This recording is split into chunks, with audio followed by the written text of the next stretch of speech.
अंबर जमी पे लाने का। ढूंढो रे मौका ढूंढो रे, छत पे चढ़ो जो हमें हुनरबाज खुद ही बना लो सीढ़ी। चलिए देखते हैं ये समय को पूरा कर पाने के लिए ऑल द बेस्ट। हरदम ही टेढ़ी मेढ़ी थोड़ा सा चल के। हुनर की हिना का रंग ताउम्र फीका नहीं पड़ता, और आप सब में तो हुनर है। कर ले तू आगाज, Hunarbaaz Hunarbaaz skill to win powered by BGE&T ministry of labour and employment और co sponsored by Margo face wash and NSDC।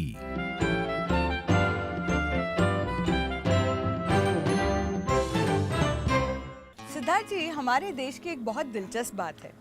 यहाँ एक ही चीज करने के अनेक तरीके हैं। हाँ। जैसे हर इलाके में आम का अचार अलग अलग ढंग से बनाया जाता है। जी हाँ। और शादी ब्याह के गीत भी हर जगह अलग अलग ही हैं। लेकिन रेणुका जी, मुझे क्यों ऐसे लग रहा है कि आप कुछ और कहना चाहती हैं? सिद्धार्थ जी, हाँ। जब जीवन से जुड़ा कुछ भी गिने चुने सांचों में नहीं डाला है, तो फिर करियर चॉइसेस को लेकर हम इतने तंग ख्याल क्यों हैं, कंजूस क्यों हैं?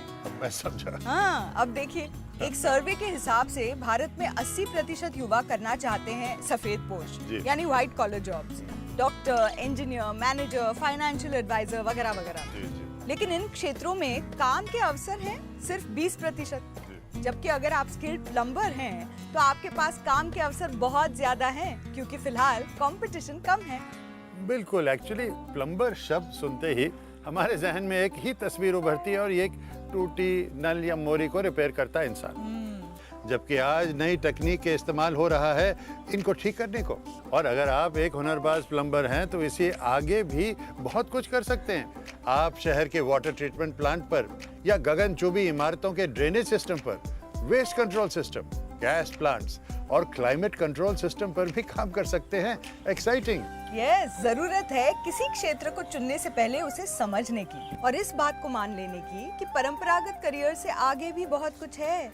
यानी खांचे में रहकर नहीं, खांचे से बाहर निकलकर अपने भविष्य के बारे में, करियर के बारे में सोचना चाहिए। यानी आउट ऑफ द बॉक्स सोचें। वाओ, और आपको अपने हुनर पर गर्व होना चाहिए। बिल्कुल सिद्धार्थ जी, और आज हम मिलेंगे अपने हुनर पर इतराने वाले कुछ नए हुनरबाजों से, और जानेंगे वो क्या कर रहे हैं अपने क्षेत्र में। वाह, लेट्स सी देम।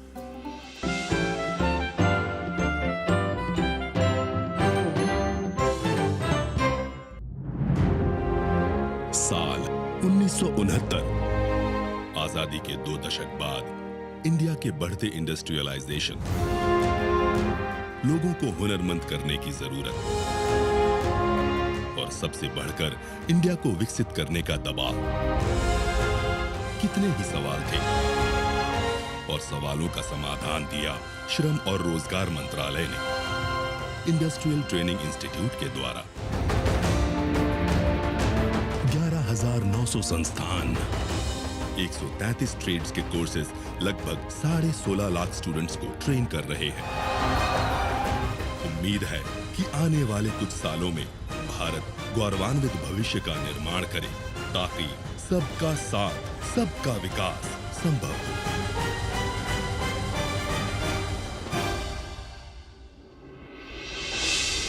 आज देखिए कैसे ITI से हुनर सीखकर इन ब्रांड एम्बेसडर्स ने छुआ सफलता का शिखर। मैं आज यहाँ तक पहुँची तो सिर्फ ITI की वजह से ही पहुँची। क्या प्रयास कर रहा है श्रम और रोजगार मंत्रालय स्किल्ड इंडिया बनाने के लिए? जानेंगे उनकी सचिव गौरी कुमार जी से। ये जो अभी नए बच्चे आ रहे हैं, अपनी जरूरत के हिसाब से अपने बच्चों को ट्रेन करना हो, कि हम अपने जरूरत के हिसाब से बच्चों को ट्रेन करना चाहते हैं। और साथ ही देखेंगे हुनर की बाजी में कौन बनेगा सबसे बड़ा हुनरबाज। इसके लिए भी नेगेटिव मार्किंग्स हो सकती है।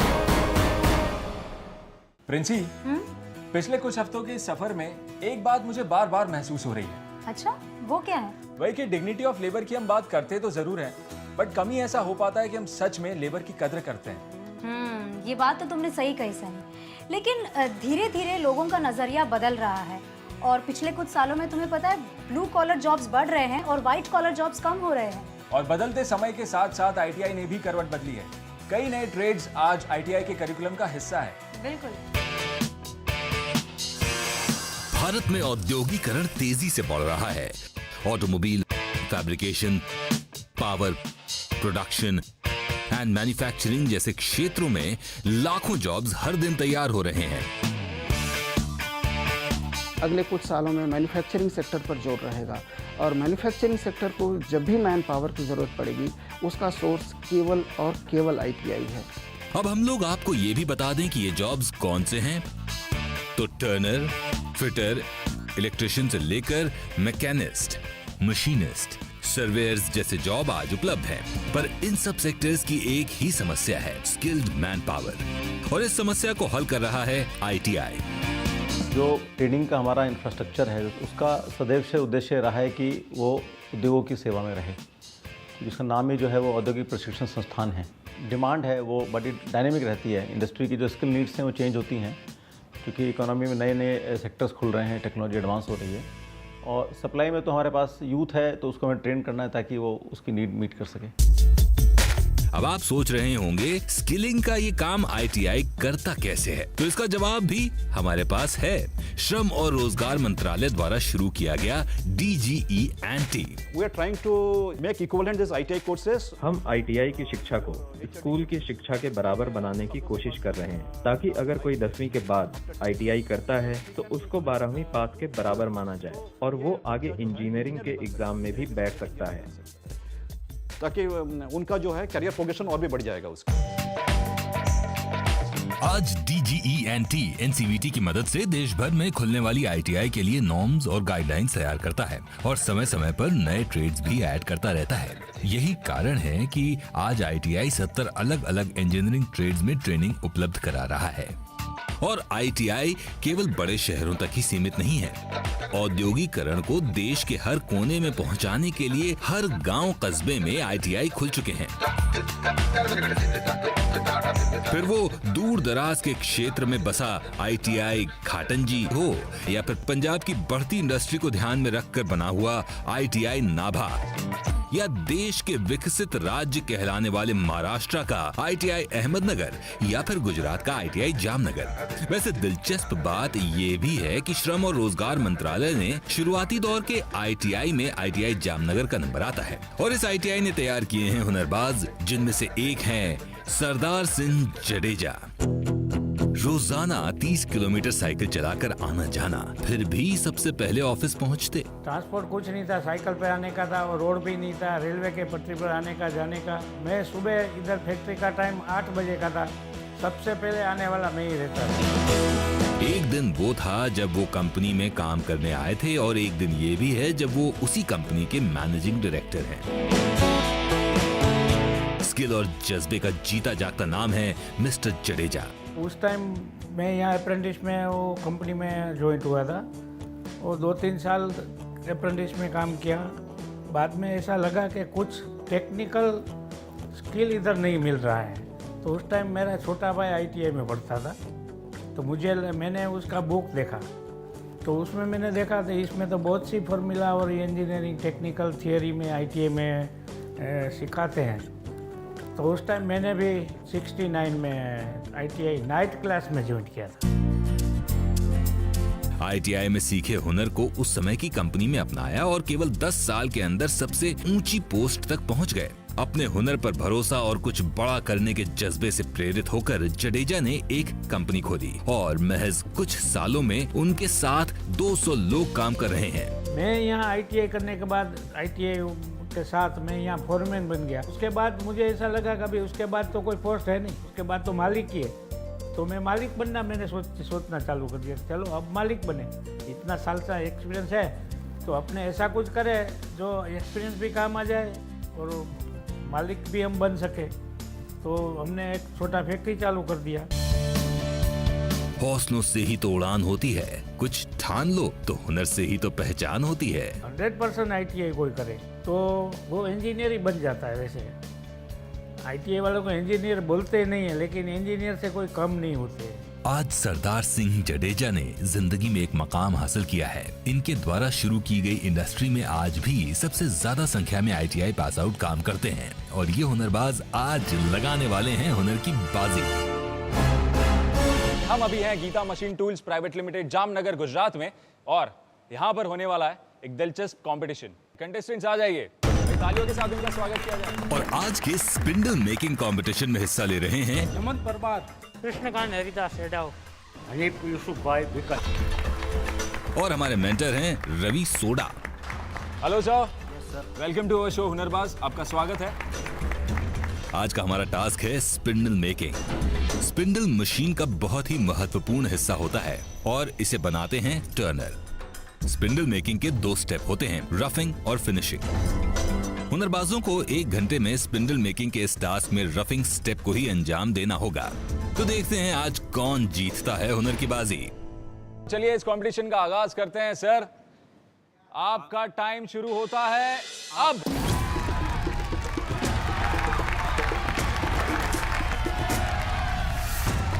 और हमारा कंपटीशन शुरू होते ही तीनों हुनरबाज अपना स्पिंडल बनाने में लग गए हैं।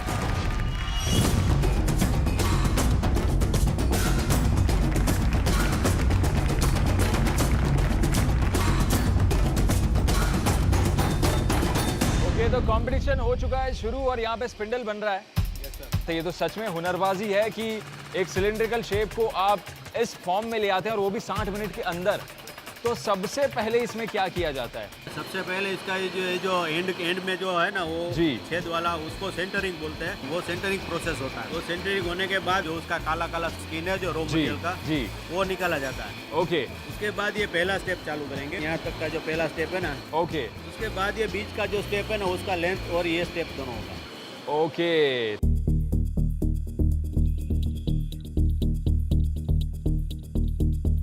ये मेजर किए जा रहे हैं बार बार, डायमीटर बार बार चेक करते रहना पड़ता होगा, वरना क्या वो कम हो जाएगा तो ये रिजेक्ट हो जाएगा। ओके, मतलब अगर कम हो गया तो भी रिजेक्ट हो जाएगा, ज्यादा रह गया तो भी रिजेक्ट हो जाएगा। ओके, हाँ रिवर्क कर सकते हैं, बट अगर कम हो गया तो उसे रिवर्क नहीं किया जा सकता। ओके, काम तो बड़ा बारीक है और करना भी बड़े सटीक तरीके से है। तो देखते हैं ये हुनरबाज कैसे अपने इतने साल के अनुभव की कसौटी पर खरे उतरते हैं।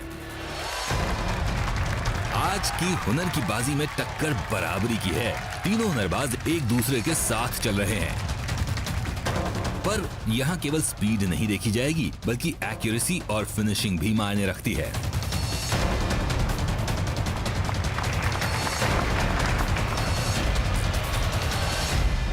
कौन सा प्रोसेस चल रहा है इनका? अभी इसका ये रफिंग कट चल रहा है। रफिंग कट चल रहा है, ओके। फर्स्ट स्टेप चल रहा है। ओके, स्पिंडल बनाने में जरूरी है कूलेंट का सही इस्तेमाल। अगर कूलेंट सही है तो कटर ज्यादा चलता है और कॉस्ट सेविंग होती है।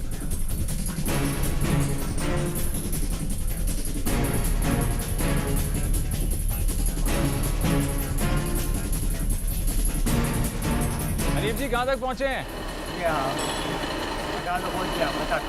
50% हो गया आपका। 50% टाइम भी जा चुका है, आधा घंटा हो चुका है।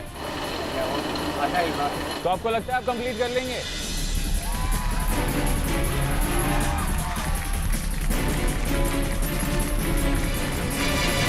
ये अभी कौन से प्रोसेस में है सर?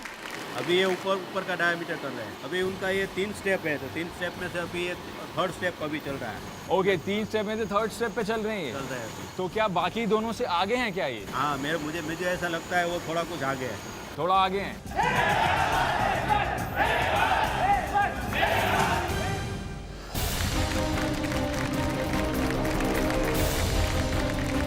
कृष्णकांत हरिदास हिराऊ, हेमंत परमार और हनीफ यूसुफ भाई ने अपनी ट्रेनिंग ITI जामनगर से ली थी और उस वक्त दी गई कड़ी ट्रेनिंग का ही ये नतीजा है कि आज भी उसी प्रिसिजन से काम हो रहा है।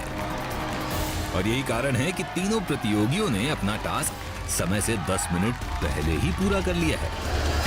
और अब है रिजल्ट का इंतजार।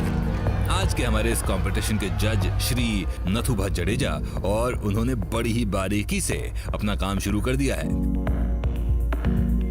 जज की पैनी निगाहों से कुछ बच नहीं सकता और जिस प्रिसिजन से काम हुआ है उसी तरह मार्क्स भी दिए जा रहे हैं। फाइनली जजमेंट आ चुका है। तीनों जो जॉब वर्क है हमारे सामने यहाँ पर टेबल पर मौजूद हैं। पर सबसे पहले हम बुलाते हैं Geeta machine tools private limited के workshop incharge mister Nathubha Jadeja को। भाई तालियों के साथ उनका स्वागत किया जाए। Hello sir, welcome to our show Hunarbaaz. आपका बहुत बहुत स्वागत है। सर मैं आपसे ये जानना चाहूंगा कि ये कंपटीशन आपके लिए कैसा रहा? बहुत अच्छा रहा, क्योंकि हमारे तीनों वर्करों ने काफ़ी बहुत अच्छी प्रदर्शन की। उनके एक्सपीरियंस के अनुसार बहुत अच्छा हमें किसको विनर देना है, किसको रनर अप देना है, किसको थर्ड नंबर देना है, वो मुश्किल हो रहा था। काफ़ी प्रदर्शन अच्छा किया है तीनों ने। हम हमारे तीनों कंटेस्टेंट्स को यहाँ पर बुलाना चाहेंगे, आ जाइए भाई, तालियों के साथ इनका स्वागत। तो चलिए सर, हम आपसे रिक्वेस्ट करते हैं कि आप रनर अप का नाम अनाउंस करें। रनर्स अप है अहमद परमार।